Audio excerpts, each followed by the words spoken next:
Hello, folks who are tuning in on Facebook. It's nice to see you.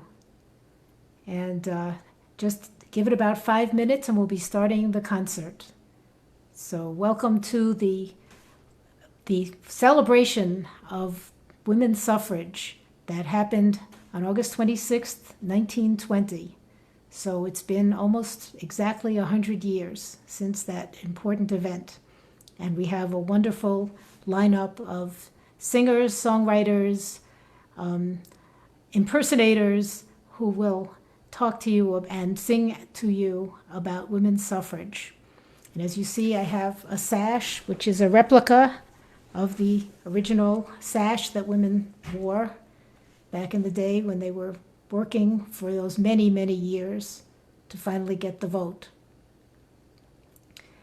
And while we're talking about voting, let's talk about the election in 2020. Make sure that you all get out there and vote. If you're a woman, you know that women literally died for you to get the vote. If you're a person of color, you know that people literally died for you to get the vote. And I guess even white men died to get the vote away from what back in the day when King George was in charge of our country. And if you saw Hamilton, you learned something about that exciting time, probably different from what you learned in school.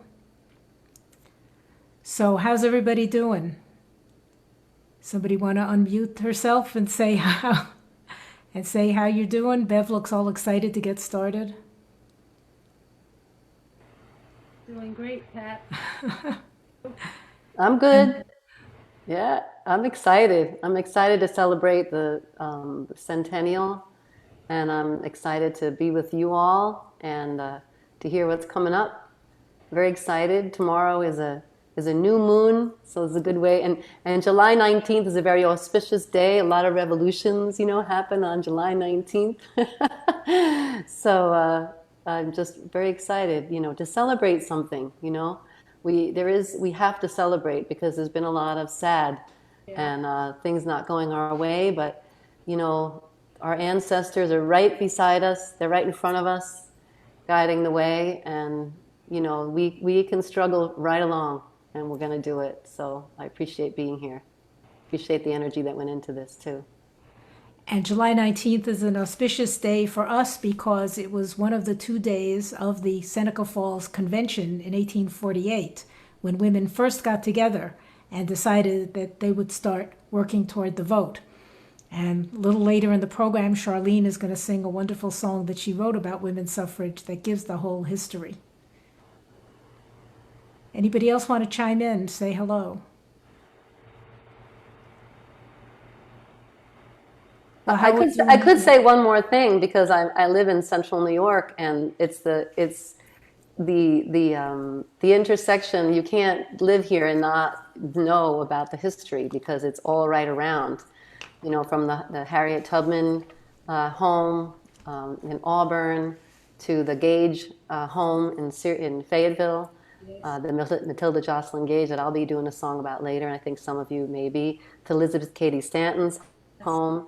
So it's steeped in that. And also, I do want to say that here, for me, and I can't say it probably because we don't have enough time, but we're on Haudenosaunee territory here.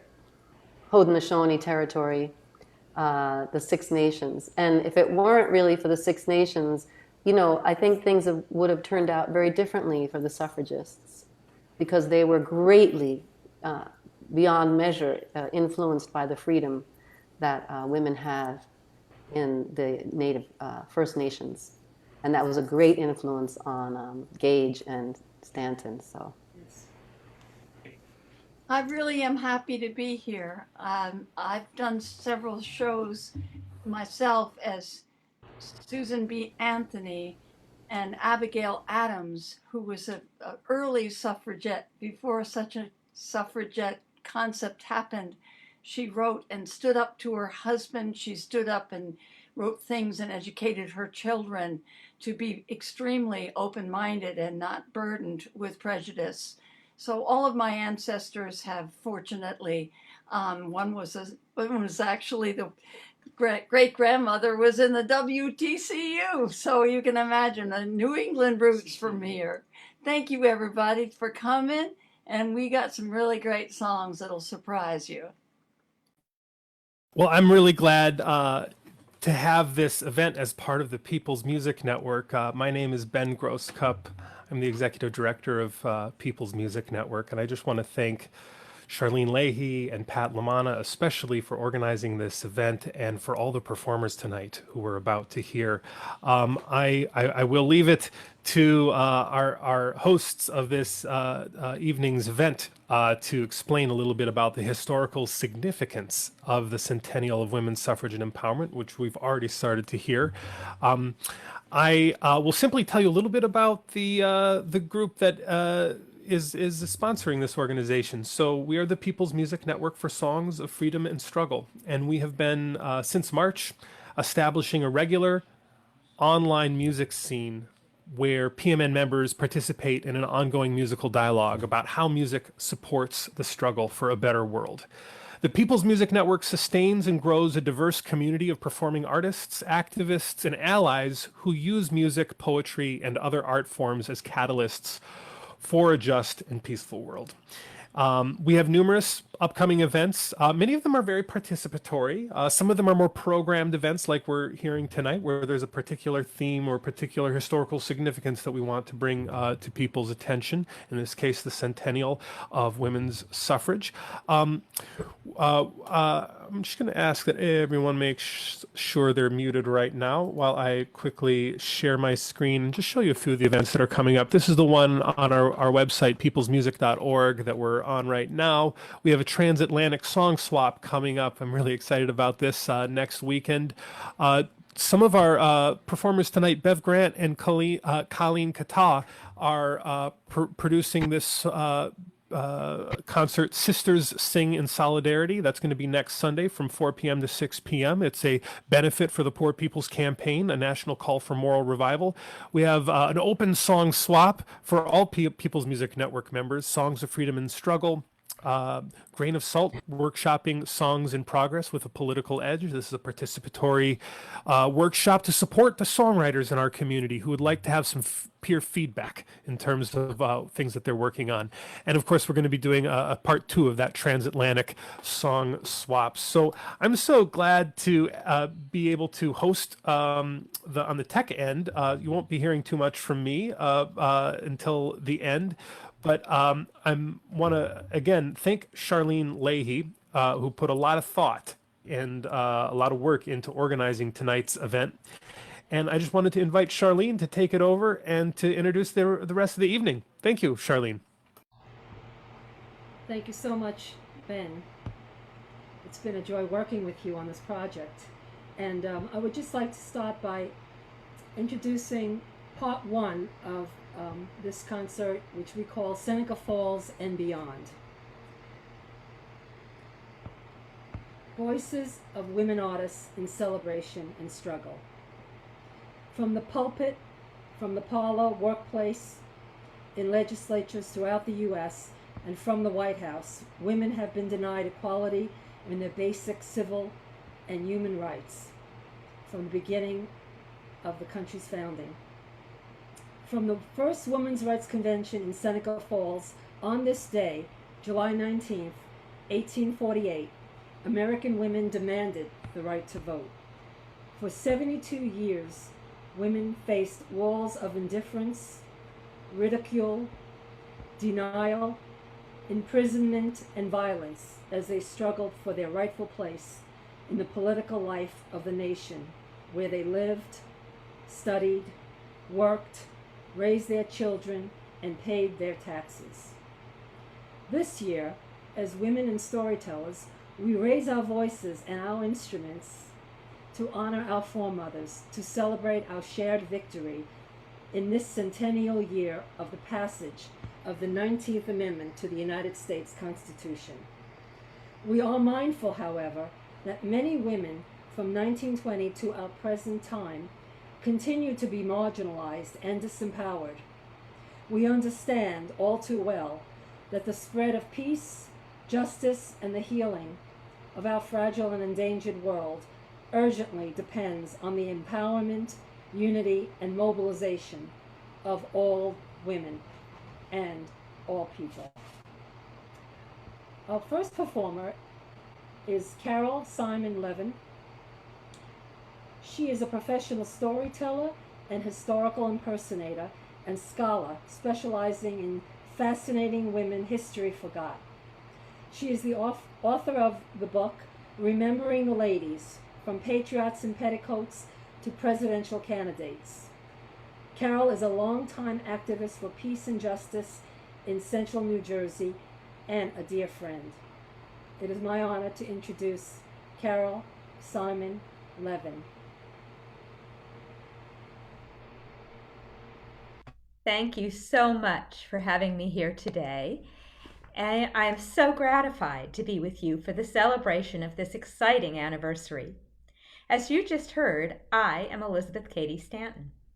Exactly 172 years ago today, I joined 260 women and 40 men in a chapel in Seneca Falls, New York, for the world's first women's rights convention. There we presented a declaration of sentiments demanding numerous rights for women, including, most controversially, the right to vote. Even my friend Lucretia Mott thought that was a reach, telling me, "Lizzie, thee will make us ridiculous." Lucretia and I had met 8 years before at the World Anti-Slavery Conference in London. Lucretia and her husband were both official delegates. I was a newlywed joining my husband, who was a delegate, at the convention. It was an interesting honeymoon. However, on arrival, we discovered that all women, delegates or not, were confined to the spectators' gallery to see and not be heard. Walking home arm in arm that day, Lucretia and I decided that enslaved people were not the only ones who needed their rights. We resolved to hold a women's rights convention as soon as we returned to America. Well, as soon turned out to be 8 years, mostly because I kept moving and having babies. But in July of 1848, Lucretia came to upstate New York to visit her sister Martha. After church that Sunday, Lucretia, Martha, Mary Ann McClintock, and I were invited to a tea party hosted by Jane Hunt. I like to call it the second tea party in American history. They were all Quakers, used to equality under God and chafing under civil inequality. Conversation soon led to complaints about the condition of women, and we decided to hold our long-delayed women's rights convention in 10 days' time. We advertised in the local papers, and to our surprise, 300 people showed up at the Wesleyan Chapel. Inspired by the recent passage of the New York State Married Women's Property Act, my cousin Gerrit Smith's speech on equal suffrage the month before, and the matriarchal societal structure of the nearby Haudenosaunee people, we borrowed the words of the Declaration of Independence, opening with echoes of their complaints and justifications. When in the course of human events, we went on, we hold these truths to be self-evident, that all men and women are created equal, that they are endowed by their Creator with certain inalienable rights, that among these are life, liberty, and the pursuit of happiness, that to secure these rights, governments are instituted, deriving their just powers from the consent of the governed. But when a long train of abuses and usurpations pursuing invariably the same object evinces a design to reduce them under absolute despotism, it is their duty to throw off such government and to provide new guards for their future security. Such has been the patient sufferance of the women under this government, and such is now the necessity which constrains them to demand the equal station to which they are entitled. The history of mankind is a history of repeated injuries and usurpations on the part of man toward woman, having in direct object the establishment of an absolute tyranny over her. To prove this, let facts be submitted to a candid world. He has never permitted her to exercise her inalienable right to the elective franchise. He has compelled her to submit to laws in the formation of which she had no voice. He has withheld from her rights which are given to the most ignorant and degraded men, both natives and foreigners. Having deprived her of this first right of a citizen, the elective franchise, thereby leaving her without representation in the halls of legislation, he has oppressed her on all sides. He has made her, if married, in the eye of the law, civilly dead. He has taken from her all right in property, even to the wages she earns. In the covenant of marriage, she is compelled to promise obedience to her husband, he becoming, to all intents and purposes, her master, the law giving him power to deprive her of her liberty and to administer chastisement. After depriving her of all rights as a married woman, if single and the owner of property, he has taxed her to support a government which recognizes her only when her property can be made profitable to it. He has endeavored in every way that he could to destroy her confidence in her own powers, to lessen her self-respect, and to make her willing to lead a dependent and abject life. Now, in view of this entire disenfranchisement of one half the people of this country, their social and religious degradation, in view of the unjust laws above mentioned, and because women do feel themselves aggrieved, oppressed, and fraudulently deprived of their most sacred rights, we insist that they have immediate admission to all rights and privileges which belong to them as citizens of the United States. Well, this convention would lead to others, annual national conventions throughout the 1850s, and in 1851 I would meet my lifetime political partner and ally, Susan B. Anthony. But despite over 50 years of activism, we didn't live long enough to see the women of New York or the United States win the right to vote, to be able to exercise a political voice of our own in our country. It would be left to my daughter, granddaughter, and great-granddaughter's generations to carry on the fight. And now it is my pleasure to welcome Pat LaManna, an award-winning singer-songwriter based in New York's Hudson Valley. As a member of the singing duo, the Herstorians, she has performed programs on women's history for historical societies, museums, and universities. Please welcome Pat LaManna. Hello, everyone. It's a pleasure to be here. I'm going to sing two short songs that come from the original women's movement. They were both written in the late 1880s. And as you probably know by now, the women's movement for suffrage started in 1848, finally ended in 1920, so that was a long time.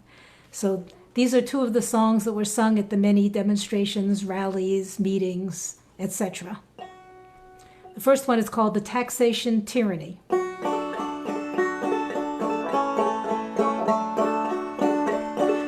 tax one who's not represented is tyranny, tell if you can. Why woman should not have the ballot, she's taxed just the same as a man.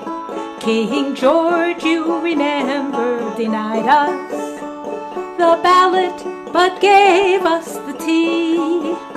And we, without asking a question, just tumbled it into the sea. Then to justice let's ever be true, to each citizen render his due, equal rights and protections forever, to all neath the red, white, and blue.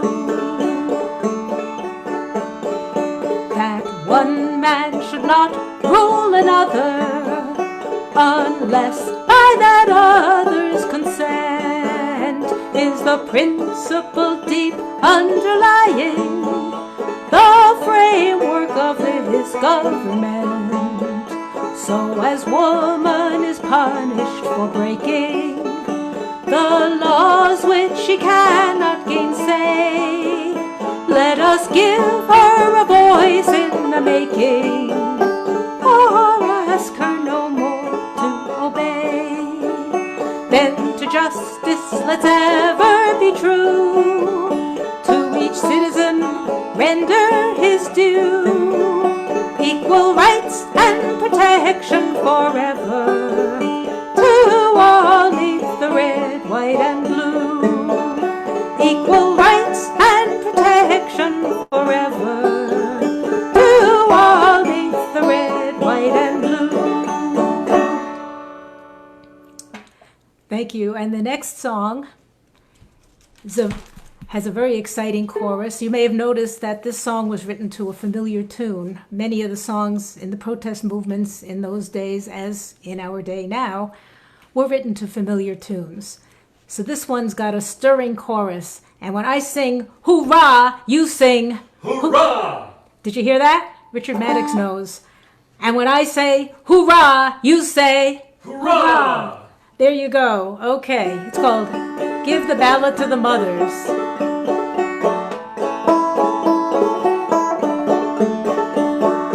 Bring the good old bugle, boys, we'll sing another song. Sing it with a spirit that shall start the song along. Sing it as we ought to sing it, cheerily and strong. Giving the ballot to the mothers. Hoorah! Hoorah! We bring the jubilee. Hoorah! Hoorah! The homes they shall be free. So we'll sing the chorus from the mountains to the sea, giving the ballot to the mothers.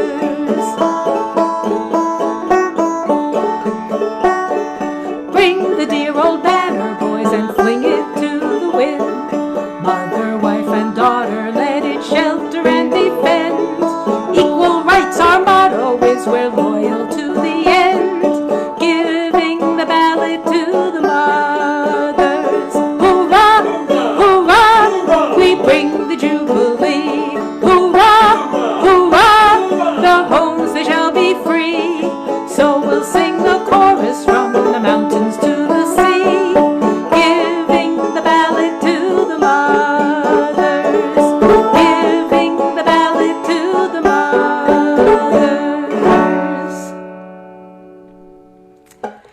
Those of you who could see Charlene, I don't know whether you can, but she was waving the actual banner that was used. And now it's my great pleasure to introduce a dear friend. We go way back. Singer, songwriter, musician, and educator, Lydia Adams Davis. As those of you who tuned in a little early already know, she has appeared as Abigail Adams and as Susan B. Anthony.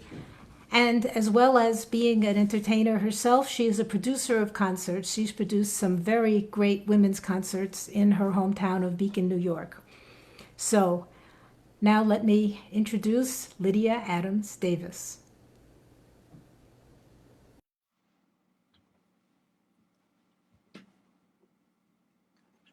Hello, everybody. I'm trying to get you to see my dress. My ancestors were very active in women's suffrage, and I'm very happy to be here. Thanks for the wonderful introduction, Pat. Oh, we wear a yellow ribbon upon our women's breast. We are prouder of its sunny hue than of the royal crest. 'Twas God's own primal color, born of purity and light. We wear it now for liberty, for justice and for right. 'Twas just 100 years ago, our mothers and their sires lit up for the world to see the flame of freedom's fires. Through all the bloodshed, through the hardship, laboring in light, through all the women's laboring for liberty and right. So we boost and boast our land of freedom, proud the bleeding hats. We see the shackling slaves and the myriads of braves They tell the story of a war that ended slavery's might. Now we women of all colors fight for liberty and right.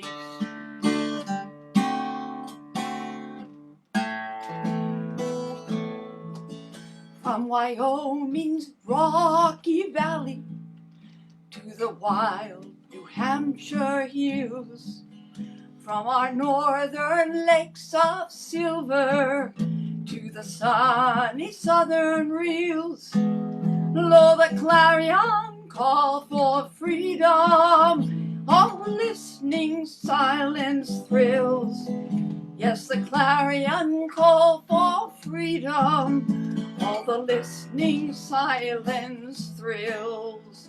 In Wyoming, sisters fair can use the ballot well.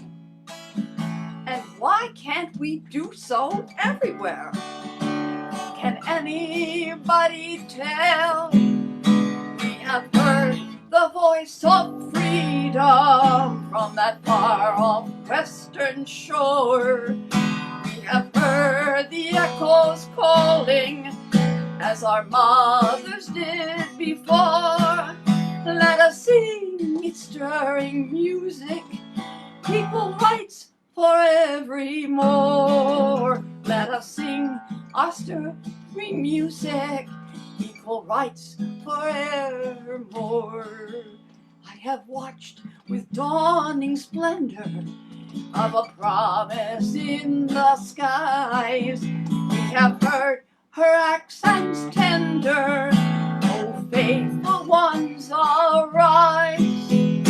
Oh, who would equal justice I evermore provide? Oh, who would equal justice I evermore provide?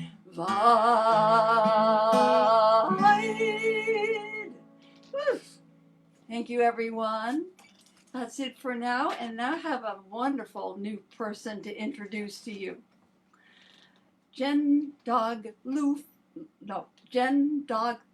Wolf is a two-spirit Black Native photographer, hip-hop lyricist, and cultural worker from Bushwick, Brooklyn, who navigates a myriad of spaces challenging stereotypes and issues at intersections of class, race, gender, and sexuality. Now, the first time I saw Jen Dog Lone Wolf, I am so sorry, I'm bad with this.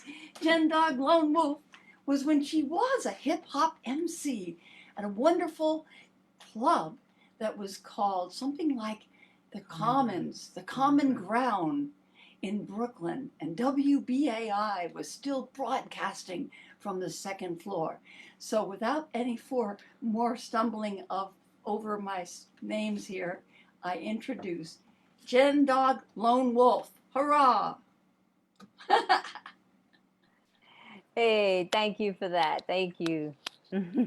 Stumbles is that's how we get places, you know. So, hello everybody out there in Facebook world and those listening, watching, tuning in, tuning out. Thank y'all for being here and thank y'all for making it this far in life.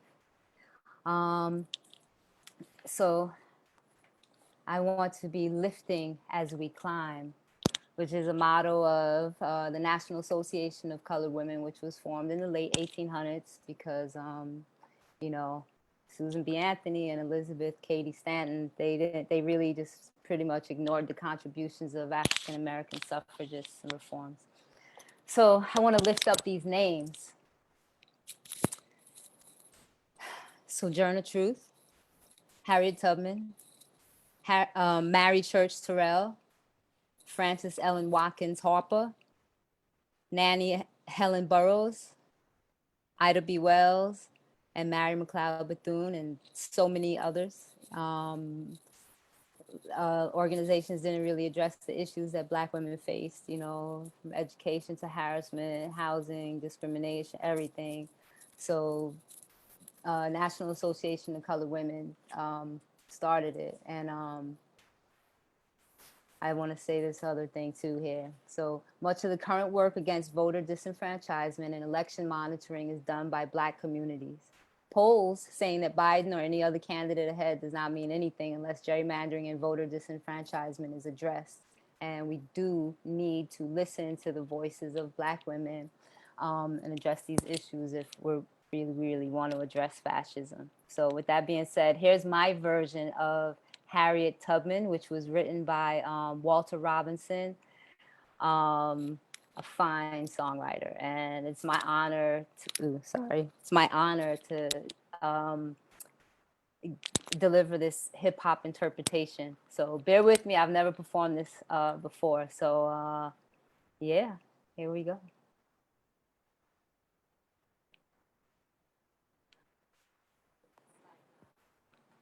On the come up. This train is yours and mine. We on the come up.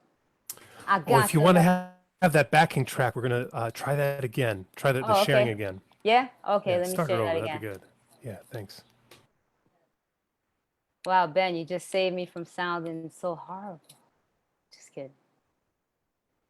All right, here we go. Sharing screen again. There we go.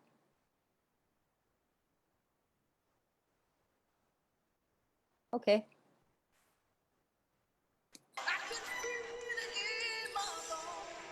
Come on up, I built this lifeline.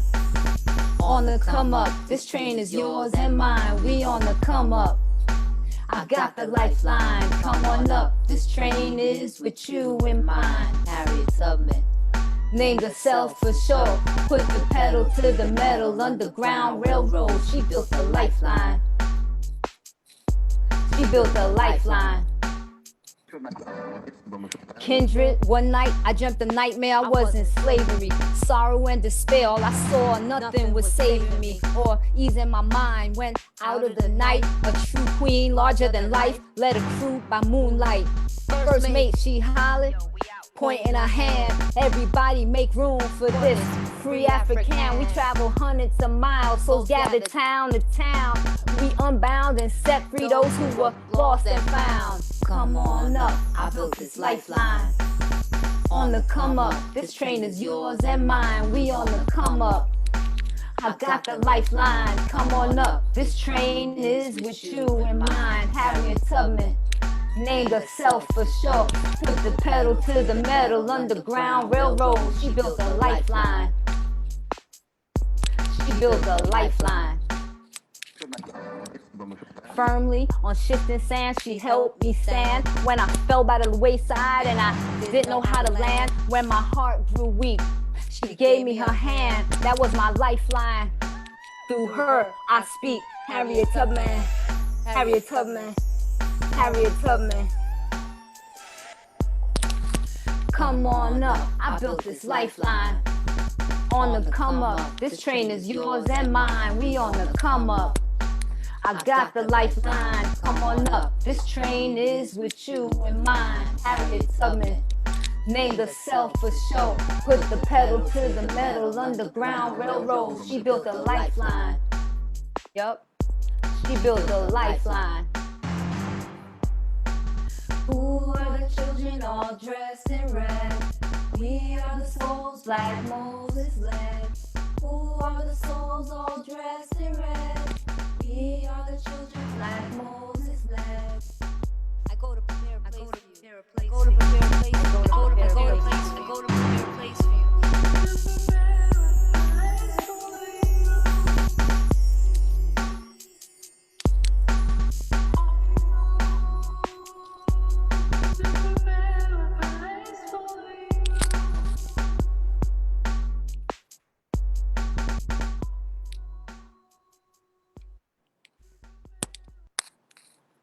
Thank you. And that beat is made by Jemski Chan out of the UK. Jemski Chan. He's full of gems.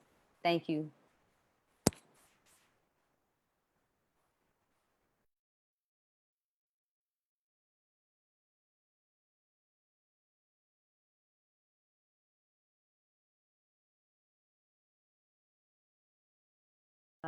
Hang on. There's more. It's not just me. My bad. So coming up next is Colleen Cattell.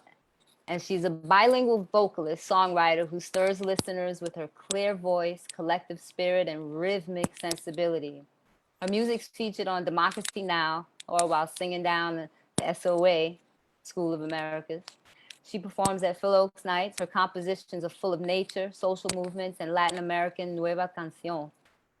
Colleen is a NERFA showcase artist.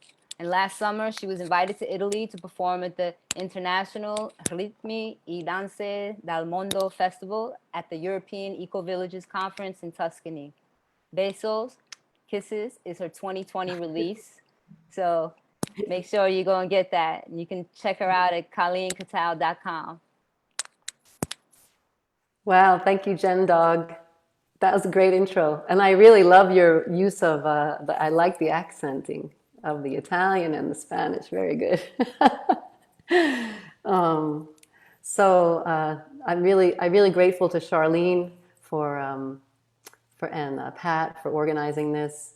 I live in Central New York, and I've learned so much about the history of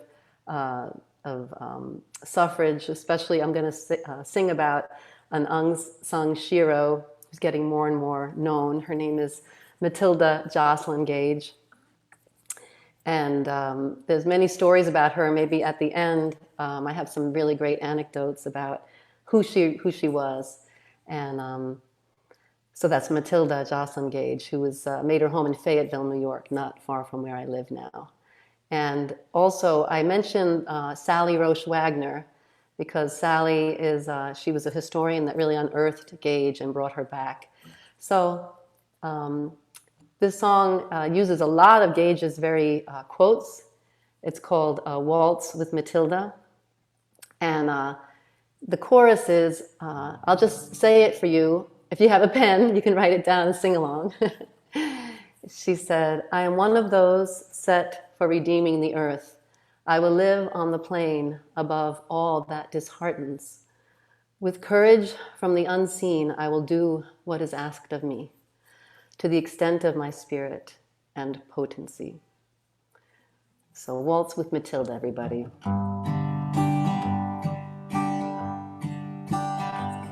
Come and waltz with Matilda Joslyn Gage, a gifted and brilliant woman of her age, a free thinker, independent in action, whose life's journey brought courage, wisdom, and compassion.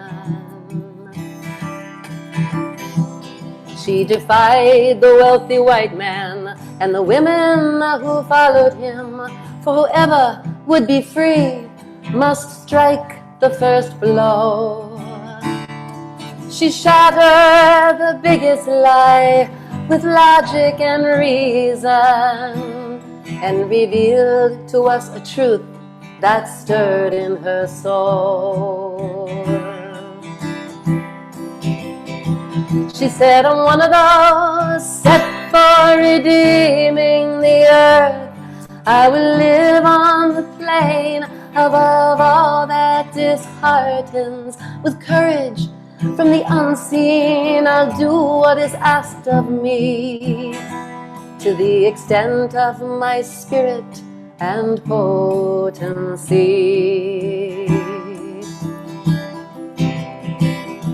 She rallied against wars and slavery, spoke out for our bodies, our autonomy, and she could hush the crowd with the knowledge she shared.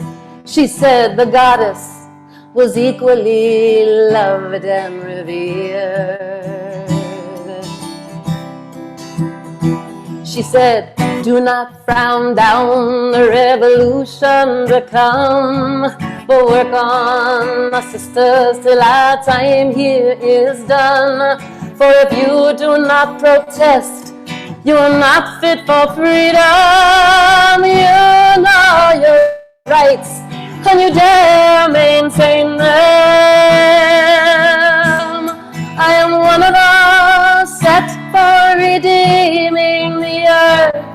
I would live on the plain above all that disheartens. With courage from the unseen, I'll do what is asked of me, to the extent of my spirit and potency.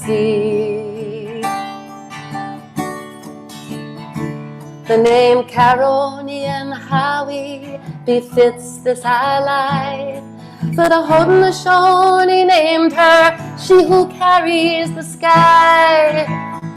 And in their ways she learned a true equality,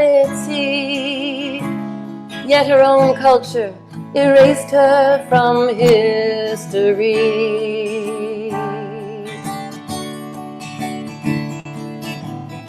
Oh, but Sally Roche Wagner's discovery gave us her writings, her legacy. And so we can honor this ancestor today. And we can dance, I hope we can dance, to the waltz of Matilda Jocelyn Gage. Sing with me, right? I am one of those set for redeeming the earth. I will live on the plain above all that disheartens.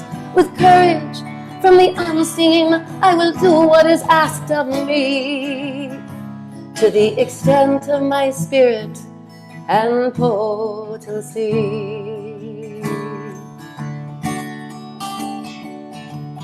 Waltz with Matilda, waltz with Matilda. I'll go walking, Matilda, with thee.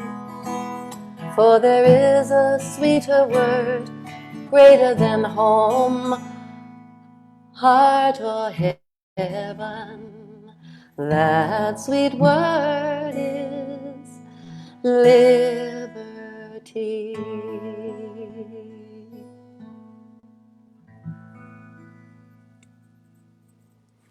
So Sally Roche Wagner presente. Yeah. I'm going to put this on gallery view here so I can thank you very much. And I am so excited. It's going to make me cry almost to introduce the next performer. I think that, as many of you alluded to, this is a show about ancestors and the people who came before, and always knowing that struggle. And one person who's taught me that quite a bit is Elise Bryant, who I'm going to introduce. I wrote a little something. I'm just going to say that there's so much one can say about the following performer. She's a theater, actor, producer, writer, a powerful singer. When she goes down the aisle singing, "None of us are free," you can bet it, until we all are free. And she's one of the strongest union women I know. So it's an honor to introduce the director of the Labor Heritage Foundation. Give it up for Elise Bryant. Yeah. Thank you, Colleen. Thank you. Thank you. We who believe in freedom cannot rest. I'm thinking about all those women that we've talked about. I'm thinking about the ones who we mentioned whose names aren't known so well in history. And I particularly want to lift up Ida B. Wells Barnett, because I knew about Ida B. Wells Barnett from Paula Gedding's book, When and Where I Enter. And I thought of her as, largely a proponent, an activist for anti-lynching. But I recently found out that, in fact, she was involved in the 1913 March in Washington for women's suffrage. Now, I'm going to go into my Ida moment for here. Hi, my name is Ida B. Wells. I was born July 6, 1862. My family was born in slavery, but I was educated and went to college and high school. I went on to study at Fisk University, and some of my earliest jobs were teaching in the fields. It was after my parents died and I was left as an orphan, I found work. And at 21, I clashed with a white train conductor who ordered me to move from the ladies' car to a section designated for black passengers, despite the fact that I bought a first-class ticket. And when I refused, the conductor tried to forcibly move me. I fastened my teeth on the back of his hand. I had sued for being ejected from the train and won the case. A newspaper headline declared, "Darky damsel gets damages." The decision was later reversed in court. By the time I was 25, I was co-owner and editor of the Free Speech in Headlight, a local black newspaper, a platform I used to bring up racial inequality. Eventually, I moved to Chicago when my life was threatened and they burned down my office. I documented over 700 lynchings in the previous decade. I married a Chicago lawyer and newspaper editor named Ferdinand Burnett, and what wasn't really the style back then, I kept my name and hyphenated and added his. But I went to Chicago where I became involved in women's rights. And when we went to Washington to march, we were told by the National Association for Women's Suffrage that us colored women had to march at the end of the march, so as not to offend the Southern white women. Well, I hadn't come this far to turn back now.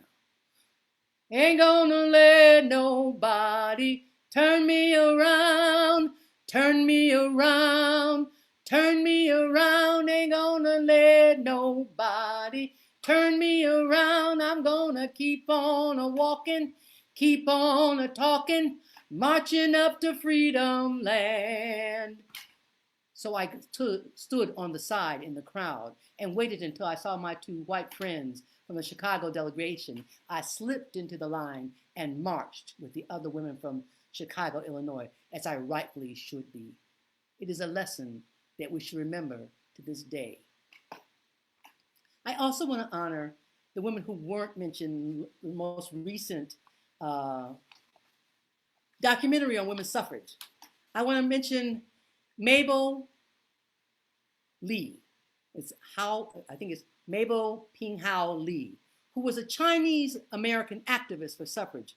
I want to raise up Maria de Lopez, who marched for suffrage for Spanish and campaigned for the vote on behalf of the Latinx community. She would be enfranchised by the passage of the vote in 1911, but her counterparts in Puerto Rico would be denied the vote until 1935. Native American indigenous women were also excluded by the 19th Amendment. They would not become citizens of the United States. So Native suffragists Zitkala Sa and Suzette Lafriche Tibbles were the active leaders of Native American rights. We will not forget them. We will raise their names up because ain't gonna let no racism turn us around, turn us around, turn us around. Ain't gonna let racism turn us around. We gonna keep on a-walking, keep on a-talking, marching up to freedom land.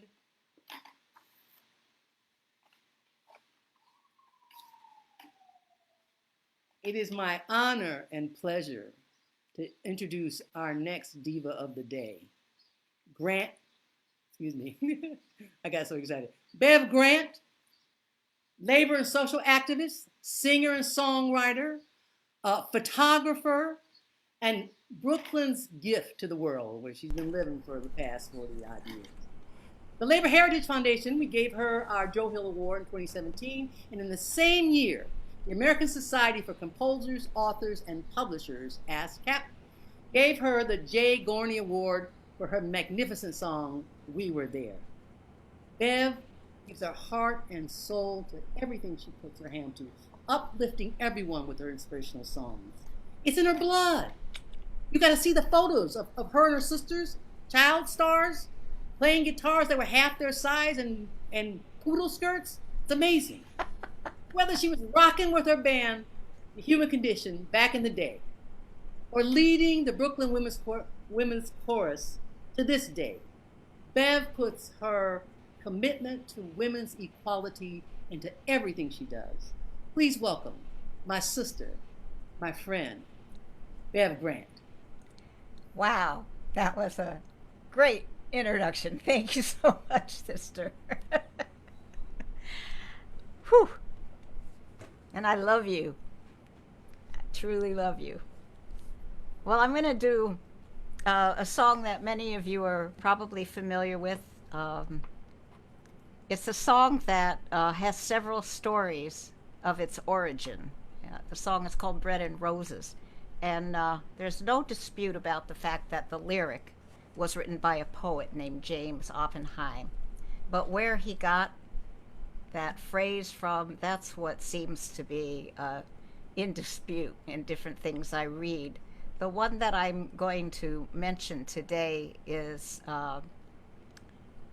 something I read in the wiki about a woman named Helen Todd, who was in Chicago, probably, knew Ida B. Wells. She was traveling, taking an auto trip with 4 other suffragists to try to get out the vote for the amendment. And she mentioned in a speech the concept of bread and roses, and it started to appear on banners, and the labor movement, the Women's Trade Union League, picked it up, and so it became a familiar term. And it was published as a poem in 1911, but in 1917, a woman named Caroline Kolstad put music to it. And that's the version I'm going to sing. A newer version was created by Mimi Farina in 1974, and it's a much more lyrical version. But I actually prefer this one because it is a march, and feel free to sing along.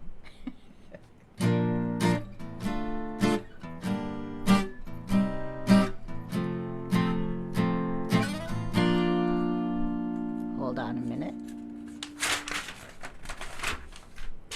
As we go marching, marching in the beauty of the day, 1,000,000 darkened kitchens, 1,000 millocks gray are touched with all the beauty that a sudden sun discloses. For the people hear us singing bread and roses, bread and roses, as we go marching, marching. We battle to for men, for they were once our children, and we mother them again. Our lives shall not be sweated from birth until life closes. Hearts starve as well as bodies.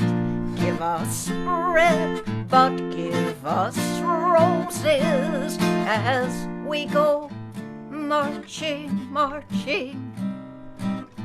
Unnumbered women dead go crying throughout singing their ancient cry for bread. Small heart and love and beauty, their drudging spirits knew. Yes, it is bread we fight for, but we fight for roses too, as we go marching, marching. We bring the brighter day, the rising of the women means the rising of the human race. No more the drudge and idler tend that toil where one reposes, but a sharing of life's glories. Bread and roses, bread and roses, but a sharing of life's glories, bread and roses, bread and roses. Thank you.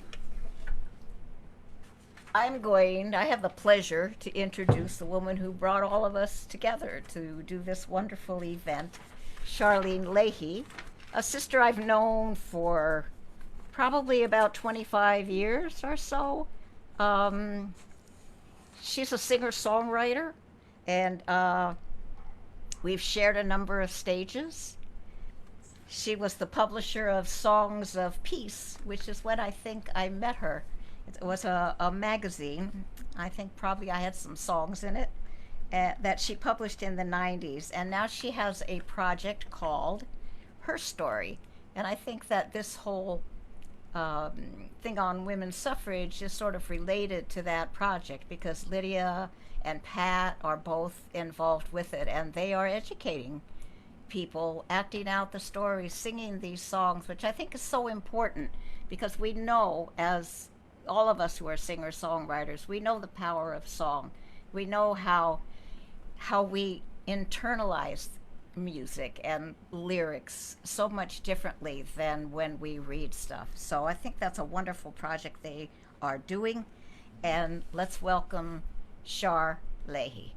Thank you so much, Ben.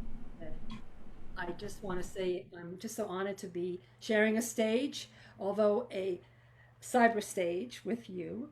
And it is such an honor to be with all my sisters here today. And Ben, so much gratitude going your way for being such a kind host for this auspicious occasion that we celebrate today.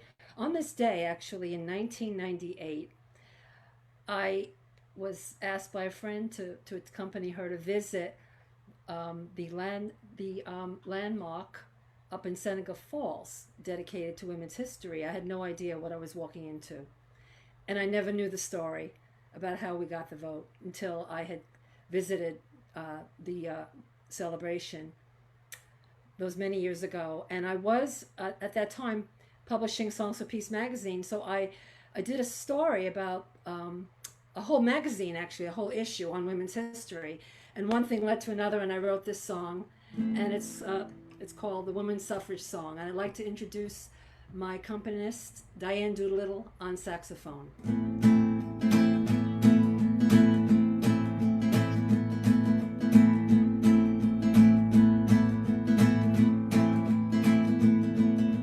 Lucretia Mott sailed the sea to speak out against slavery, but a rule of silence shut her down. Your voice cannot be allowed, said the all-male convention crowd. This is a public place, and a woman can't utter a sound. Their hypocrisy, so absurd as they wrap themselves in freedom's words, holding the chains of male domination. With Elizabeth Stanton at her side, Lucretia vowed to turn the tide, and together they planted the seeds of a revolution.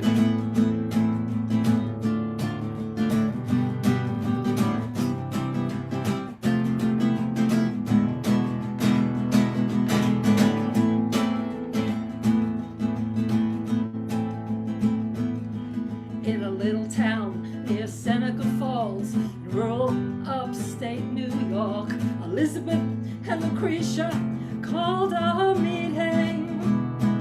5 women in a circle, having tea, yearning for equality.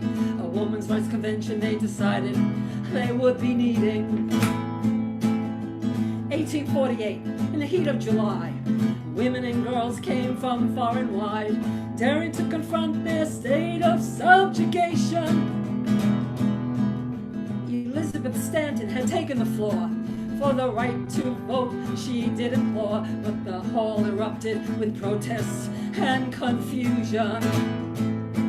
From the back of the room, Frederick Douglass rose. At the sound of his voice, everybody froze, wrapped in his eloquence and conviction. As a former slave, I beg you not to ignore. Suffrage is the root of all our law. And the words they spoke would echo for generations. Through chilly winds and the darkest nights, they took off like geese in flight for their sister's sake, getting ready to fight.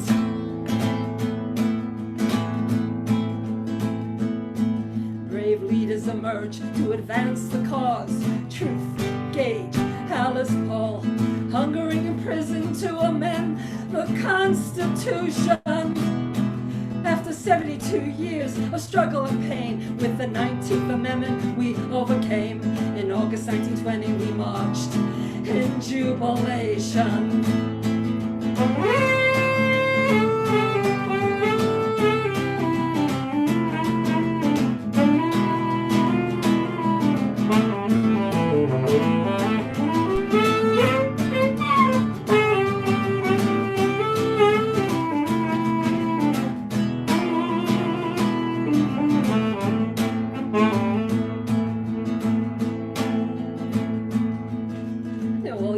Later we've made many gains, but the patriarchy still remains in a constant state of war with all creation. Rising from the seeds our foremothers sowed, millions of women are coming to know that the fate of Mother Earth depends on our mobilization. And through chilly winds and the darkest nights, we'll hold on like geese in flight for Mother Earth. We gotta fight. And through chilly winds and the darkest nights, we'll hold on like geese in flight for all our sake. We gotta fight.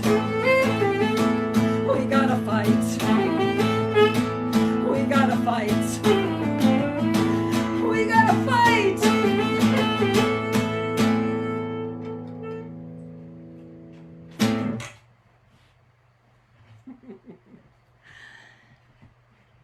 Thank you so much.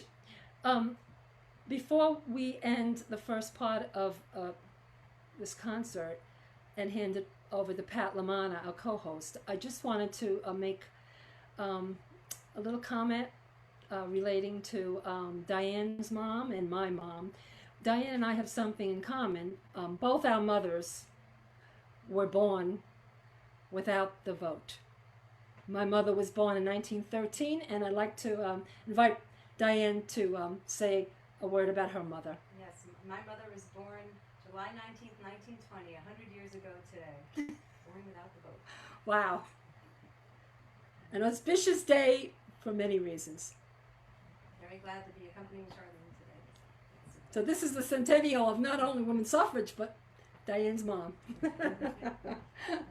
Thank you so much, and I just want to introduce Pat to say a couple of words, introducing the next section of the show, and Ben.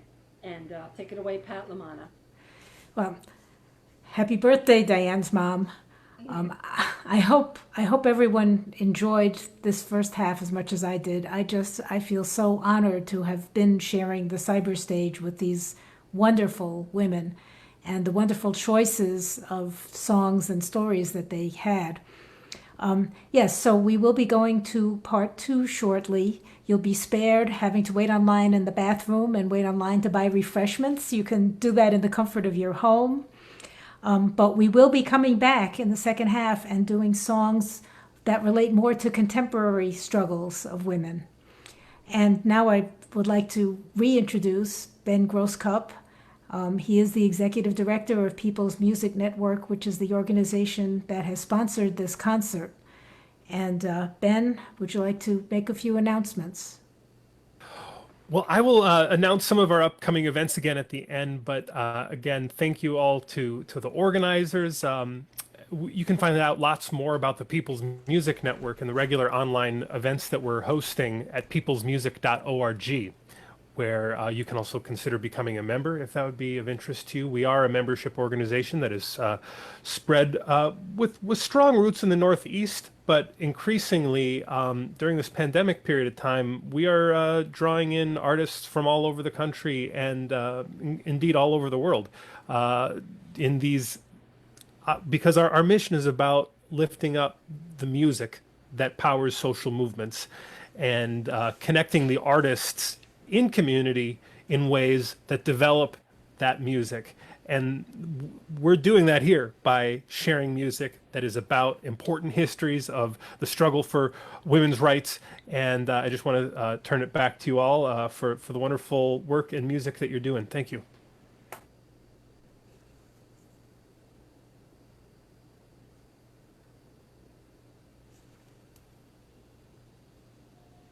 I would like to now to open part 2 of this very special concert. I would like to bring back our storyteller, and as we explore more contemporary struggles, I welcome back Carol Simon Levin, scholar and reenactor, who recently wrote a Garden State Legacy article entitled "Reclaiming Our Voice, New Jersey's Role in the Fight for Women's Suffrage." There's a very special reason I mention that article, because Carol will now reenact a reading from the writings of one of America's greatest suffragist leaders, New Jersey's own Alice Paul. Carol Simon Levin. Thank you, Charlene, and I feel so privileged to be in the company of all of the talented singers and performers who have shared this virtual stage today. So as Charlene mentioned, my name is Alice Paul, and as you have heard in some of these songs, it took over 7 decades of activism, including 480 campaigns in state legislatures, 56 state referendums, 47 attempts to add suffrage to state constitutions, and 19 campaigns for a federal amendment in 19 different Congresses to win women the right to vote, for women to finally have a voice in America's government. More than 2,000 brave women from my own National Women's Party picketed the White House. Over 500 were arrested, and I and 167 other women were jailed, some of us beaten and force-fed. In the end, on August 18, 1920, the hopes of generations of American women came down to one final nail-biting session of the Tennessee legislature and a 24-year-old male legislator who listened to his mother and voted for suffrage to win the vote for women. On August 26, 1920, 72 years since Seneca Falls Convention, 144 years since Abigail Adams famously urged that the men of the Continental Congress remember the ladies when they were drafting the laws for the new nation. The 19th Amendment, also known as the Susan B. Anthony Amendment, was officially adopted, and women across the country finally had the right to vote. Or I should say, white women. Native Americans were not citizens and could not begin to vote until 1924, and some were still not voting until the early 1960s. Chinese Americans were denied suffrage till 1943, Japanese Americans till 1952. Southern states used literacy tests, poll taxes, and other barriers, including threats of bodily harm, to effectively prevent many African Americans from voting until the 1965 Voting Rights Act. And despite the long struggle, the vote was only the first step. As I wrote in 1921, many of the laws against which the early convention protested continue to exist to the detriment and humiliation of women. Discriminations persist in the universities. Women are far from enjoying equality in the trades and professions. They are discriminated against by the government itself in the civil service regulations. They do not share in all political offices, honors, and emoluments. They have not attained complete equality in marriage or equal rights as married women over their property, or even in the matter of guardianship of their children. There is danger that because of a great victory, women will believe their whole struggle for independence is ended. They have far to go. In 1923, I wrote and introduced before Congress the Equal Rights Amendment, also known as the ERA. For the next 50 years, in addition to constant work on behalf of women's rights here in America and abroad, I advocated for that amendment to be added to the Constitution. We succeeded in getting it into the Republican Party platform in 1940 and the Democratic platform in 1944, but were opposed by many women's rights activists because they feared it would eliminate protective legislation for women. Finally, in 1972, a combination of resurgence, women's movement, and the support of the League of Women Voters enabled the amendment to pass overwhelmingly with bipartisan support in both chambers. Frustratingly, a 7-year ratification limit was added, the first time a time limit had been added to an amendment. At first, it didn't seem to matter. Within a year, the amendment was ratified in 30 of the 38 states needed. The tide turned when, under the leadership of Phyllis Schlafly, a homemaker turned public speaker and anti-ERA crusader, the public and the legislatures were fed scare tactics about co-ed bathrooms and other horrors. Ratification slowed and then stopped altogether. I died in 1977, my life's work incomplete. For decades, the fight for the ERA seemed over. However, this past January, Virginia ratified the amendment, technically the last state needed. A date extension has already passed the House, but the U.S. Senate has refused to take up the bill. Looking back on the long fight for women's equality started by our brave foremothers 172 years ago in 1848, I like to quote the words of Carrie Chapman Catt, the last president of the National American Women's Suffrage Association and the first president of the League of Women Voters. Writing after the final ratification of the 19th Amendment on August 26, 1920, she stated, "It is doubtful if any man ever realized what the suffrage crusade came to mean to American women before the great victory was achieved. Young suffragists who helped forge the last links of that chain were not yet born when it began. Suffragists who had forged the first links died before it ended. The vote is your emblem of equality, women of America, the guarantee of your liberty. That vote of yours has cost millions of dollars and the lives of thousands of women. Women have suffered agony of soul which you can never comprehend, that you and your daughters might inherit political freedom. That vote has been costly. Prize it. The vote is a power, a weapon of offense and defense, a prayer. Use it intelligently, conscientiously, prayerfully. Progress is calling you to make no pause. Act. To which I add, vote, advocate, support candidates, run for office. It is up to each and every one of us to carry on the struggle for true equality." And it is now my pleasure to welcome back Lydia Adams Davis. Lydia is a singer-songwriter, costumed interpreter, and performing artist who entertains audiences of all ages. Her singing invites lively participation through harmonies, humor, and improvisation.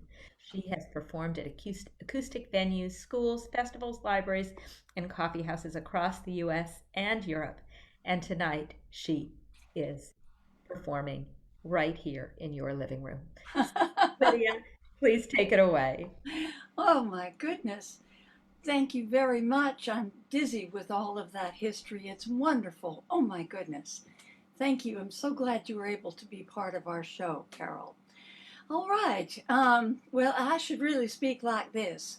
The song I'm going to sing for you came from Tennessee, which, as you've heard, was the last one to ratify the 19th Amendment, because somebody's mama got mad at somebody and told that boy if he didn't vote to ratify women's vote, we would just absolutely, the 19th Amendment, he absolutely would have no home to go to. And what's more, no pie. So we will go ahead now with Dolly Parton's song, the 19th Amendment. And there is guitar background because I haven't learned all these wonderful words yet. Here we go.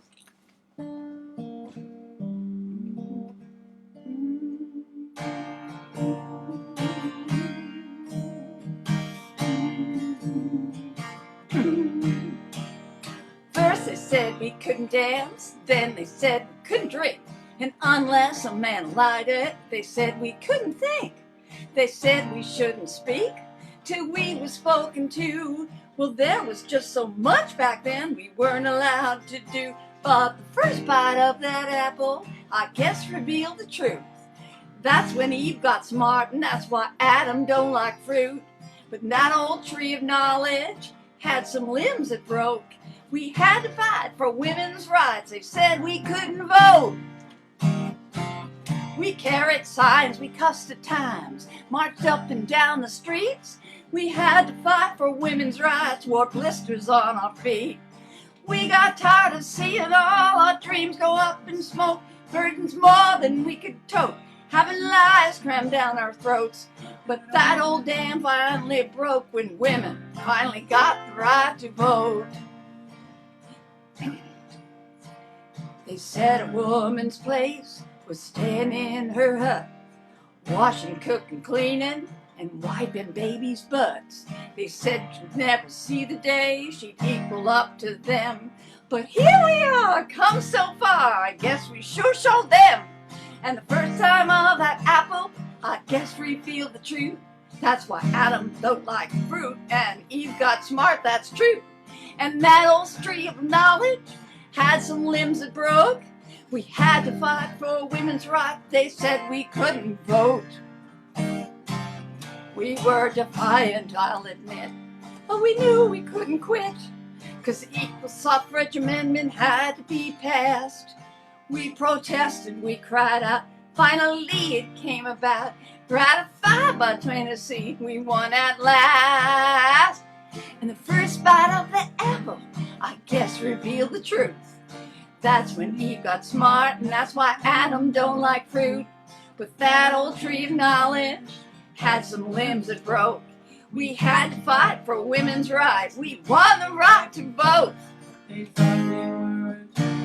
They thought we were a joke. They tried to dash our hopes with every word they spoke. They tried to revoke the woman's right to vote. We made it! Yo! We made it! Okay. All right. Now, I have the honor of not having to tell the bio again because she already told it, but I want to thank Jen Dog Lone Wolf for being an inspiration and modernizing this whole show. Thank you so much for listening. We'll see you all next time. And do think about joining People's Voice. People's Music Network, sorry. People's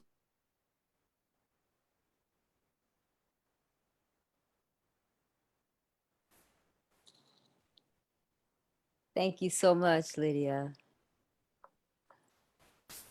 So this next song that I'm going to do is called, let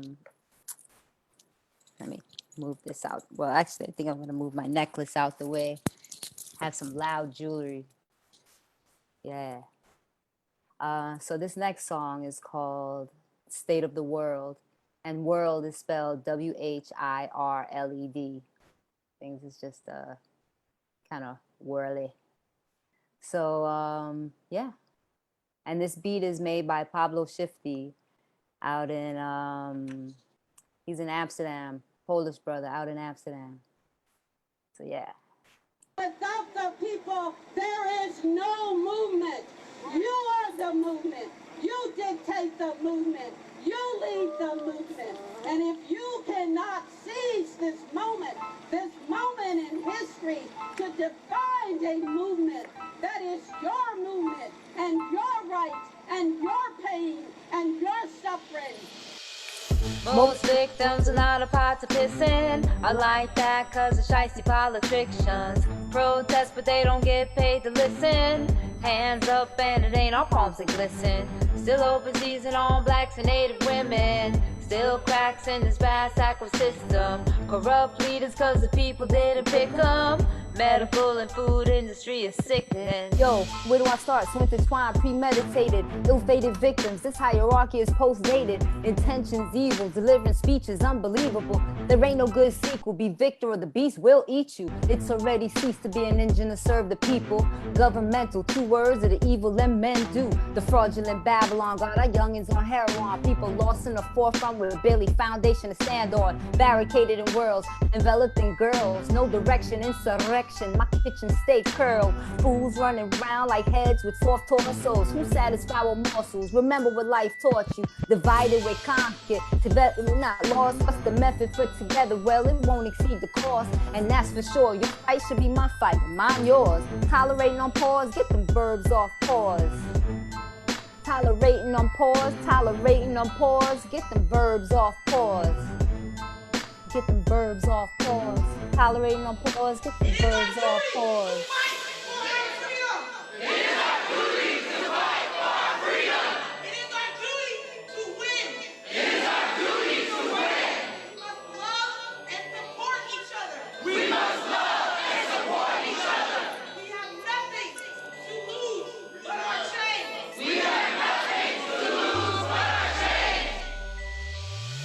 Most victims are not a pot to piss in. I like that cause of shiesty politicians. Protest but they don't get paid to listen. Hands up and it ain't our palms that glisten. Still open season on blacks and native women. Still cracks in this bad sacral system. Corrupt leaders cause the people didn't pick them. Medical and food industry is sickening. Yo, rip the arms of they moms. Poor dad, brown buckets, broken, worn. Disappeared with no regards. Life already been hard. Working for the man until you die on the job. Filthy, greedy slobs. Not much change since Africa. They stole people, then added evil a formula. Created cheap labor, free, mad heat, slave labor. Evolved the mad beef in our streets. So I spit my piece on this beat unique. I need my people healthy. Brain, teeth, defeat, Medicare, health scare. Seem like no one will welfare about this brown melanation. Cards ain't dealt fair. Too many humans whose food supply is too bare. And too many children, too many secrets to bear. And too many poor created how the wealthy don't care. Mad doctors selling drugs, too much corporate welfare. Too much corporate welfare. This is your movement, your resources. And you step to the plate and you demand what is rightfully yours. Say Black Lives Matter as loud as you can. 1, 2, 3. Black Lives Matter. All power to the people. Thank y'all. So you know who's next? Colin Cattell. Bad Al. Come on back with some of that live illness. I like that. Thanks, Jen Dog. The politicians. Yeah, that's beautiful. Oh man. And something that somebody said before, I think it was Elise and Carol alluded to it about, you know, how, and that was one of the reasons why Gage and others were very interesting because, you know, the history of women's suffrage really has a lot to do with how it went down to finally get the vote. And it meant at the expense of, like Gage was never, ever wanted to ally with the conservative Christian right women, but they did. And that's why, I mean, to just reduce it, she was written out of history because, and it really has this legacy today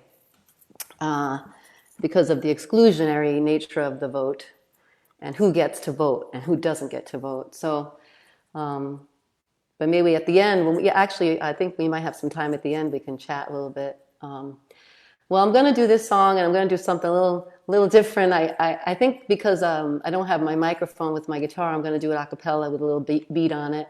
And it's a song I wrote like 13 years ago, but I revisited it and I changed it up a little bit. And it's based on a novel by Gioconda Belli, who I met in Nicaragua. She wrote a novel called La Mujer Habitada. And when I met her, I got to meet her, and she was just getting the book translated, and she goes, I think they want to call it like a woman possessed or something like that. I was like, oh, no, por favor, no. I said, no, it should be just the inhabited woman. So it's the title of this song, and it's based on her novel as a parodic homage to her work. So.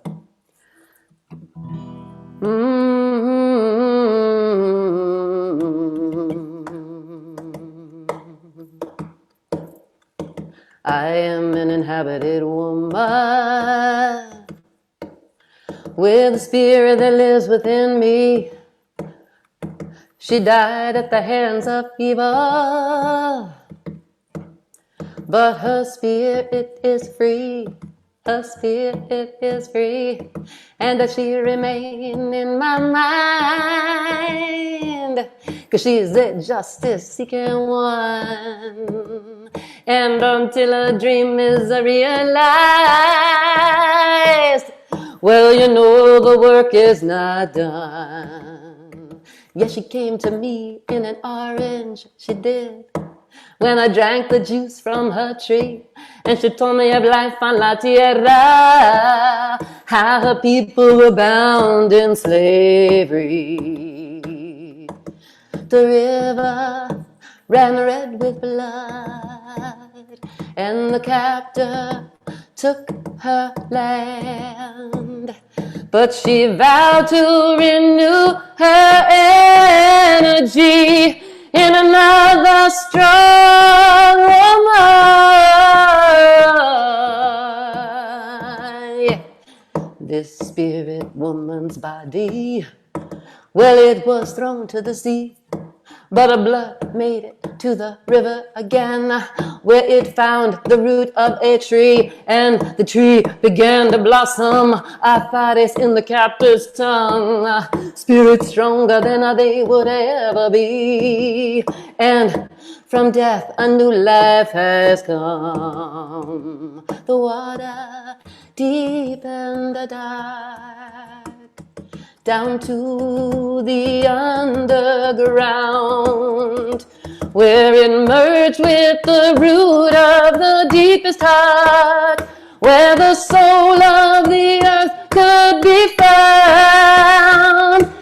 Water and roots, separate no more than any of the great or small. So no, she said, that the earth is us. We are earth, and that is all. To destroy what we are is a sure suicide. To believe in the earth as one is the only way we can survive and undo what we have done. Oh, I am an inhabited woman. Oh, with the spirit who lives within me, until her justice is realized. Well, none of us are free, and until her dream is rectified, only justice will bring us the peace. Spirit woman, stay in me.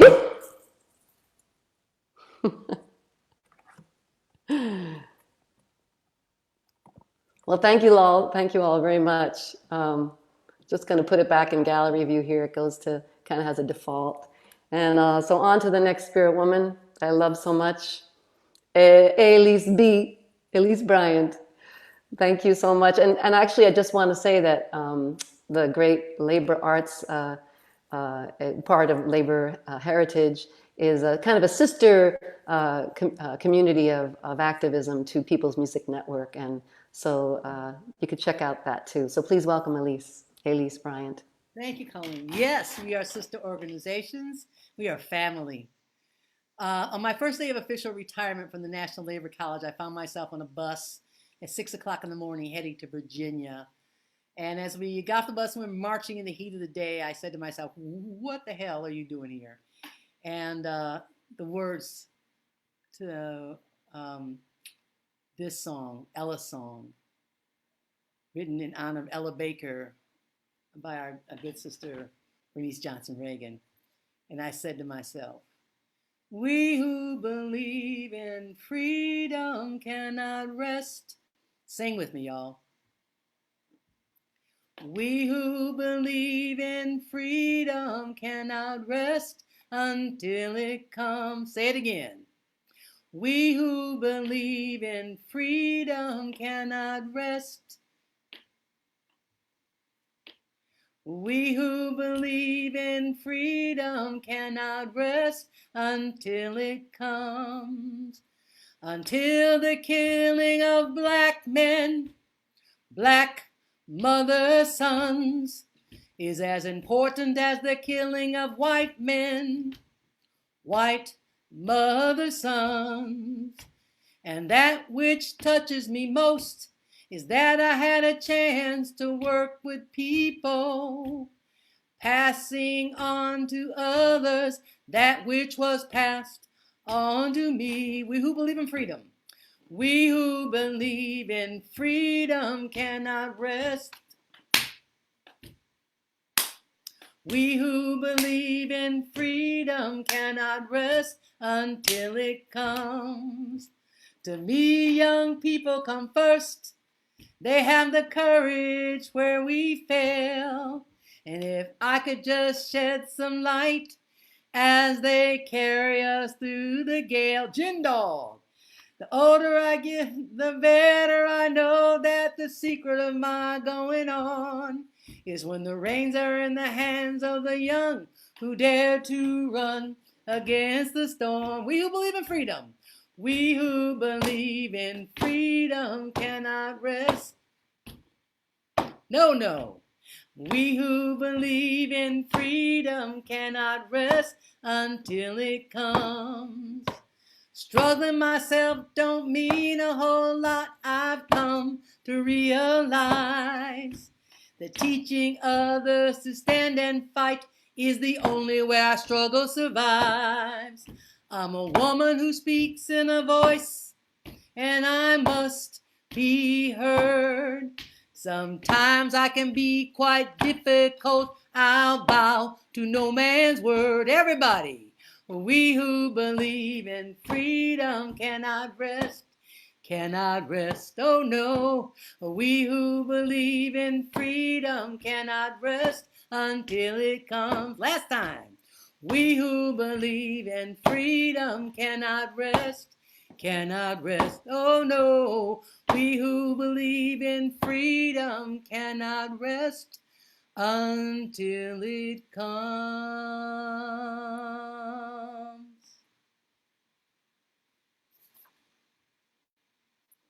Thank you, thank you, thank you, thank you. And yes, we're going to bring back our co-host diva of the day, Sister Pat Lamana. Pat, take it away.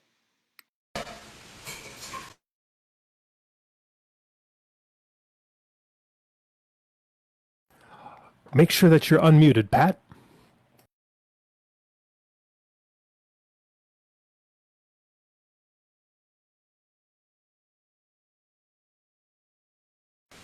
There we go. Okay, my cursor kept jumping as I was trying to unmute.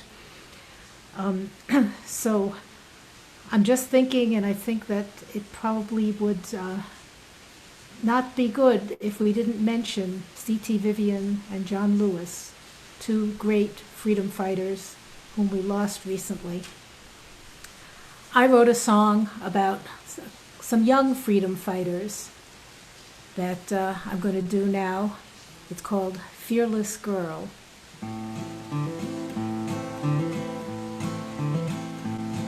October 9th, 2012, Swat Valley, Pakistan. Malala dared to go to school despite the Taliban.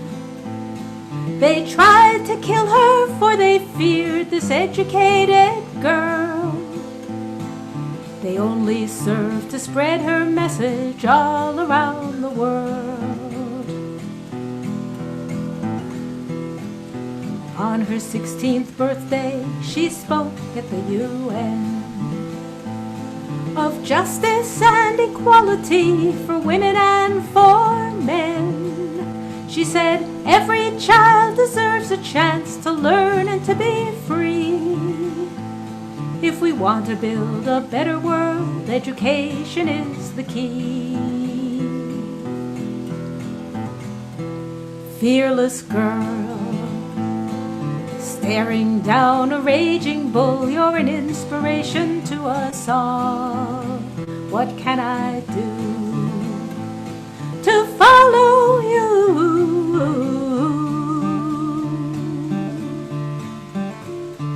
Fearless girl. Parkland, Florida, Valentine's Day. In 6 minutes, 20 seconds, 17 lives were blown away. Emma vowed no other school should face this tragedy. We're marching for our lives in Washington, D.C. Emma told the millions we call BS today. On the politicians, on the NRA, on those who say that gun laws won't prevent gun violence. Then for 6 minutes, 20 seconds, Emma stood in silence.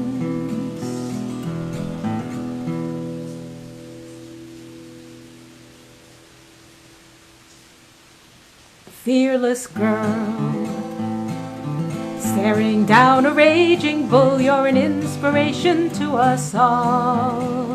What can I do to follow you?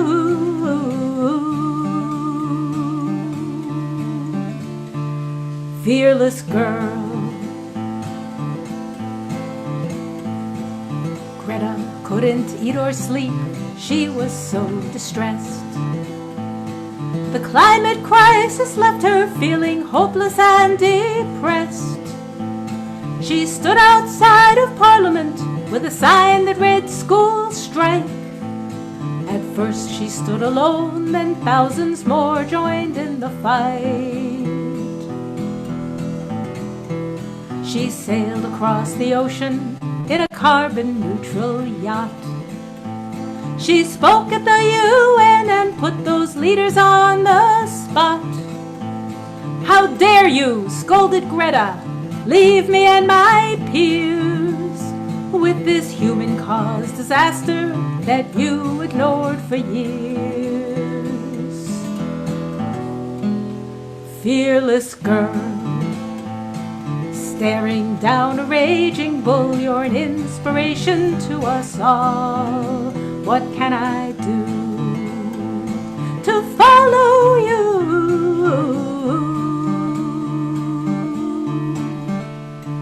Fearless girls, staring down a raging bull, you're an inspiration to us all. What can we do to follow you?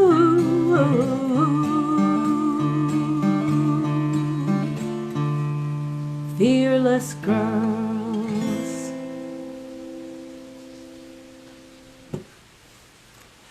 Thank you. Those of you who live in New York City must especially know who I'm talking about, but probably most people know about the statue of the girl facing the bull on Wall Street that was taken down recently, but that was the inspiration for this song. So now I would like to reintroduce the person who really put the most work and effort into this.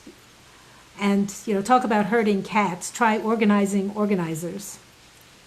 So I would like to introduce with great pleasure Charlene Leahy with her accompanist Diane Doolittle. Thank you. Unmute.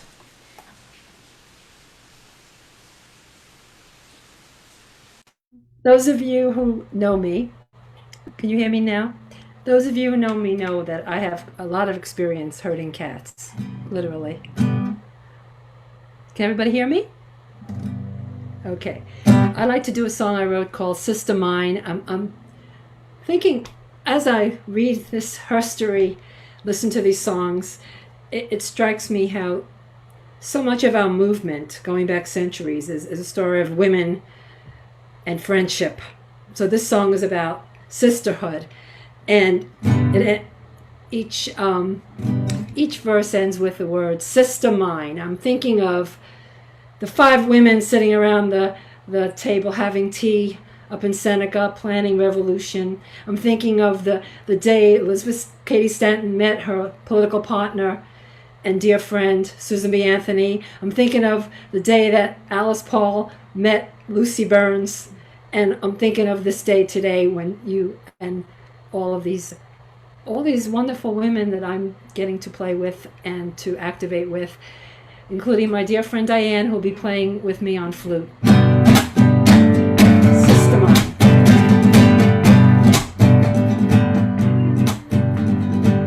Life is a gift, I know for sure. You never know what awaits you. You're feeling so rich and then so poor. Sometimes you smile, sometimes you're blue. I was a woman in distress. I wanted out, I couldn't find the happiness I'd heard about.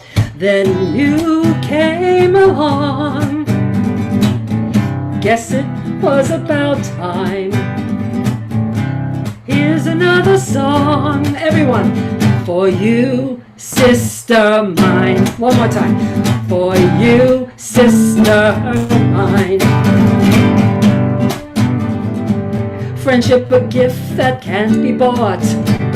Sometimes it's hard to come by. With you by my side, I can't ask for more.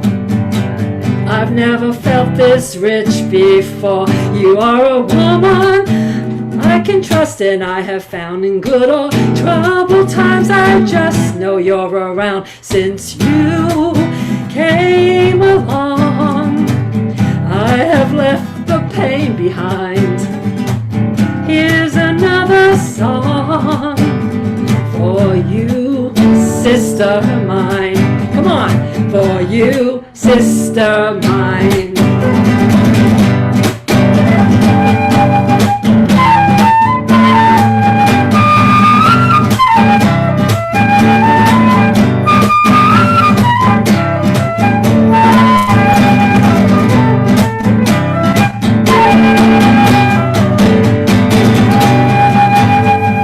Here is the only place to be. Yes, so little we can hold on to. There is one truth I want you to see.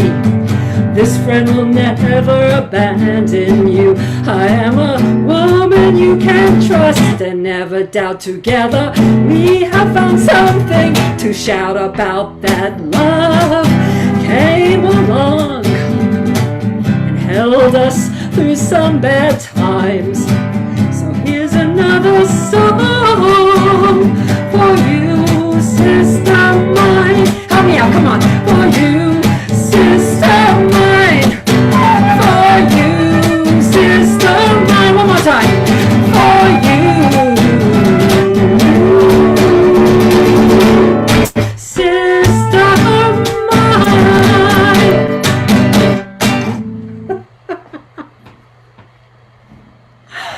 Wow.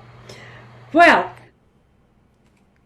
thank you so much. And speaking of sisterhood, I wanted to just tell you a little bit more about my sister Bev.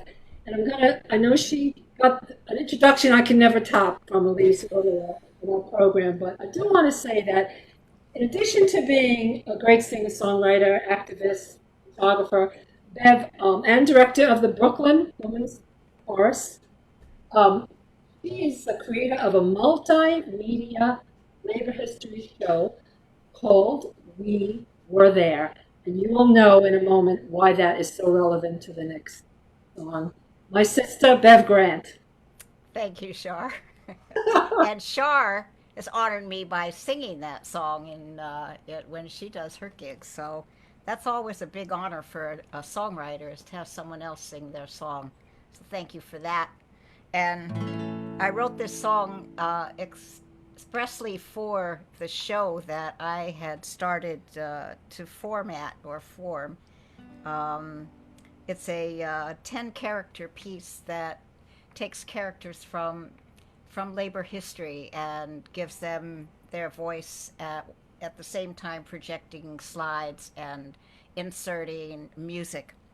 This is the theme song. And if you're interested in that show, you can go to my website, bevgrant.com, and get info on how to get in touch with me. And please sing along. This is a hard song for me to sing by myself. I wrote it, I think, in '94, and that was a long time ago, and my voice has gotten a lot lower, so it's harder to reach those notes. So I need you, all right?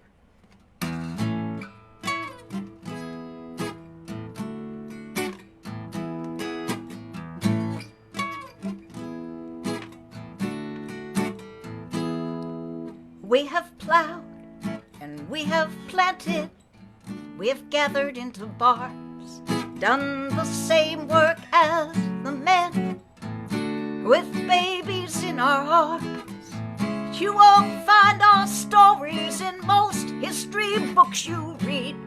We were there, we're still here, fighting for the things we need. We were there in the factories, we were there in the mills, we were there in the mines, and came home to fix the meals. We were there on the picket line, we raised our voices loud. Makes me proud just knowing we were there. Probably know your part by now. From the textile mills in Lawrence to the sweatshops in New York, from the fields in California where our children had to work, we fought to make a living. Bread and roses was our crop. Though they jailed and beat our bodies, our spirit never died. We were there in the factory, we were there in the mills, we were there in the mines, and came home to fix the meals. We were there on the picket line, we raised our voices loud. It makes me proud just knowing we were there. We were Polish, we were Irish, we were African and Jew, Italian and Latina, Chinese and Russian too. They tried to use our differences to split us all apart, but the pain we felt together touched the bottom of our heart. We were there in the factories, we were there in the mills, we were there in the mines, and came home to fix the meals.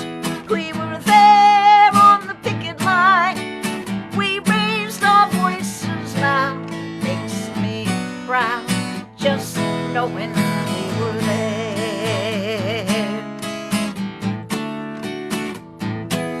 We are teachers, we are doctors, we are cooks and engineers, letter carriers, truck drivers, conductors, and engineers. We operate machinery, we fly the big airplanes, and we help to build our unions. We've got struggle in our veins. We were there in the factories, we were there in the mills, we were there in the mines, and came home to fix the meals. We were there on the picket line, we raised our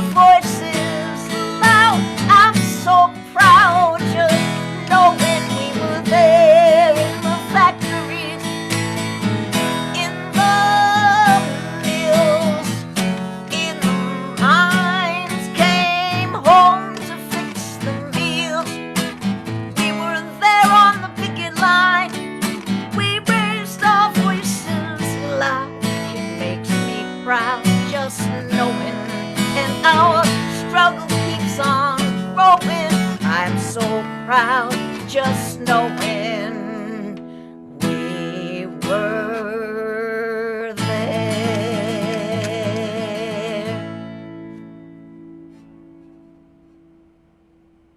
Thank you, Shar. This was really a wonderful, wonderful event. I really feel honored to be here, and I know we all do, and so honored to be with all of you sisters.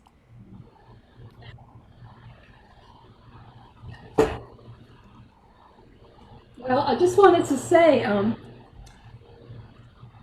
it's actually very hard to find the words. It really is, even for me. I mean, it's just such an amazing group of women that I am so honored to be with, to honor the foremothers upon whose shoulders we truly do stand. And I wrote a little something today as I woke up this morning, and I talked about, this is really for not just us, but it's for women and men we don't even know, and for our daughters and generations yet to come. And this movement is about so much more than I have even words to express. And I just wanted to say, it truly was a labor of love for us all. And I want to just thank, before I get to my co-host, I'd like to say thank you, Lydia. Lydia, are you there? I don't know if she's with us, but Lydia, I do want everyone to know that this was Lydia's idea. Hi. Hi, Lydia.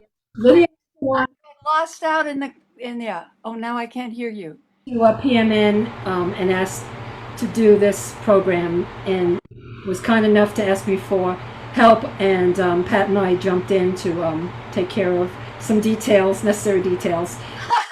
Like the whole show details. Thank you so much. Brilliant. Pat. And I'd like to just especially thank Pat for being my rock, my co-host. And as some of you know, Pat and I are in a group called the Historians, so this is kind of just an extra special extension of the work we're doing during this centennial year. And we're not finished yet. The year is young. Pandemic and no pandemic, we have just begun to celebrate this great year. And I just want to thank from my heart Colleen, Elise, Bev, Jen Dog, Carol, and my dear Diane Doolittle, and last but not least, Ben Grosskopf. Who says we don't need the men? Ben, you are amazing. You are a bright light. As Ruth Pelham said so beautifully on Friday night during a PMN song swap, you truly are a bright light. We feel so blessed. Thank you so much, Ben. Take it away, Ben. Well, thank you so much. What a pleasure and honor to be able to serve this community. I have been just kind of running the tech side of things back here, inviting people to like the page for People's Music Network, because we do these events every week. And if you like the page, the algorithms of the Facebook Corporation, which are used for all kinds of nefarious purposes, will also be useful for some noble purposes, such as helping you connect more with the People's Music Network. We are a membership organization. And I'll say about the membership thing, peoplesmusic.org. If you'd like to get involved with us, you can learn more there.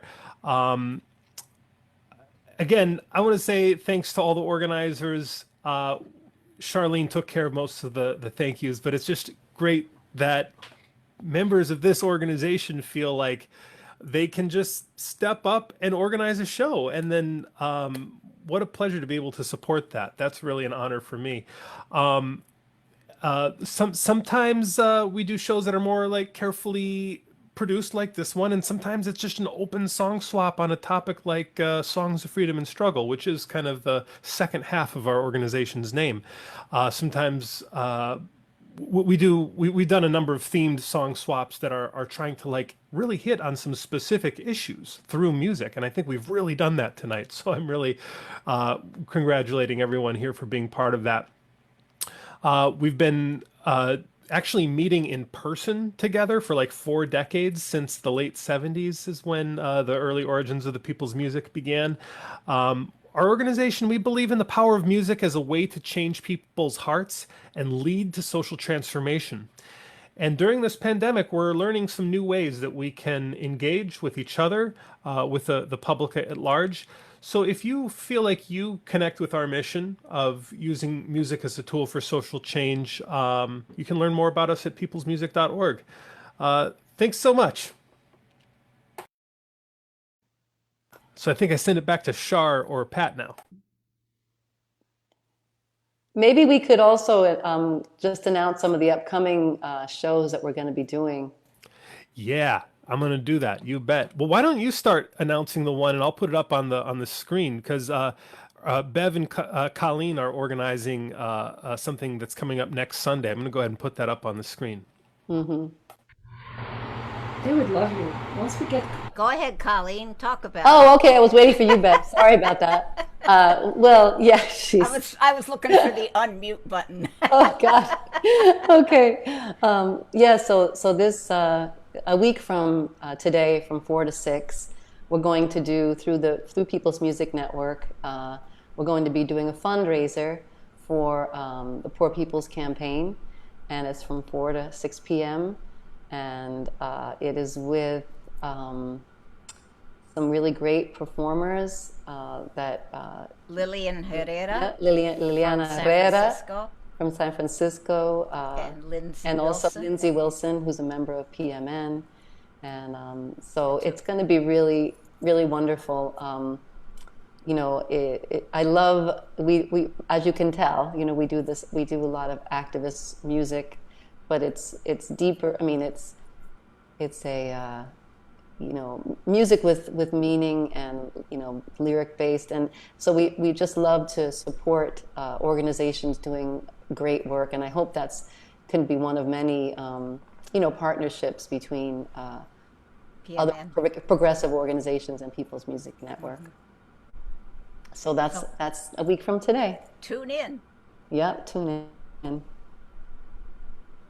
I also wanted to mention I'm going to be doing a kind of, it's funny because the local show I have a sister community in Colombia and it's going to be a benefit for a women's project in Colombia.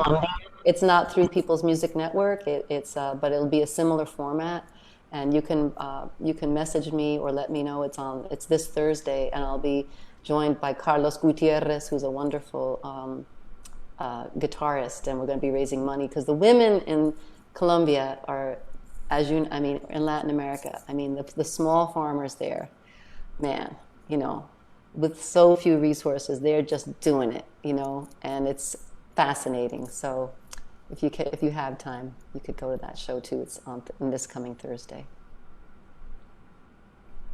Hey, it's me, Lydia. There's a couple things. The town crier has a open mic every Thursday, and they need new blood. They need women blood, and they need new songwriters. And if all of you just give them a tumble, it helps raise money to get the town crier doors open as well. Is it virtual? Is it virtual? It is virtual, and just go to the town crier, and the website right there will tell you how to sign on for free. And it's a really good group of people, but he wants new people. Okay, and the other thing I wanted to say is that Ben Seibert and I and some other people that are new to you and great will be at the Tompkins Corners Cultural Center, and this is up in Putnam County, and they have a song circle every once a month on a Tuesday. This time it's on Tuesday the 21st. So just look up Tompkins Corners Cultural Center and you will find it, and you can join us and then sign up for the next one. Okay? All right, that's it for me. Thanks. So grateful to all of you women. So happy, very. I want to announce August 6th and August 9th will be a very somber anniversary. It's the 75th anniversary of Hiroshima and Nagasaki. And Pat LaManna and I are doing a concert for peace to benefit New Jersey Peace Action, a group I've been working with for many years. So stay tuned for more information on that concert, which will be sponsored by the Central Jersey Women's Music Collective.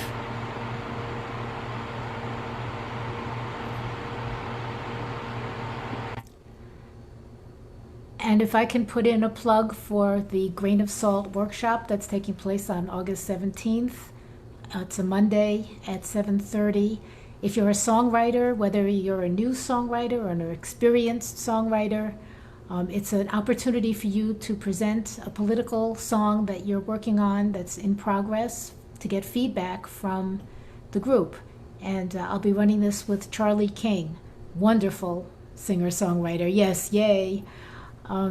So I'm really looking forward to that. And it looks like, yeah, Ben is putting up the information on the screen. And that event is free for all members of the People's Music Network.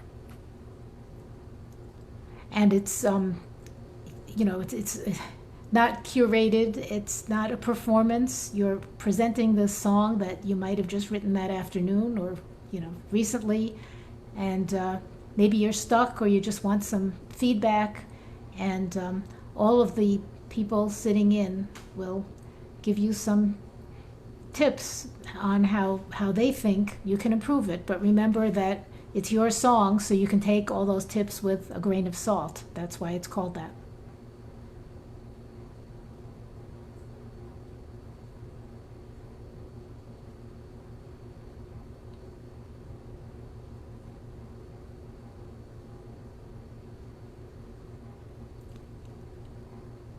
And are we still streaming on Facebook?